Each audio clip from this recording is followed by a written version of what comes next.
क्षमस्व सर्वान्धपरान्धपुञ्जकान् प्रसेद साये सद्गुरो दयानिधे।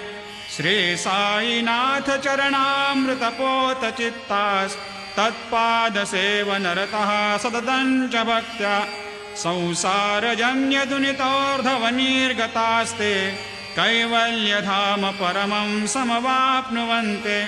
स्तोत्रमेतत्पठेद् भक्त्या यो नरस्तन्मनः सदा सद्गुरो साईनाथस्य कृपापात्रं भवेद् ध्रुवम्।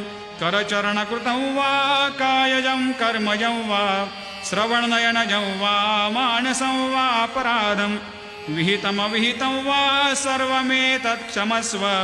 जय जय करुणाब्धे श्री प्रभो साईनाथ। श्री सच्चिदानंद सद्गुरु साईनाथ महाराज की जय।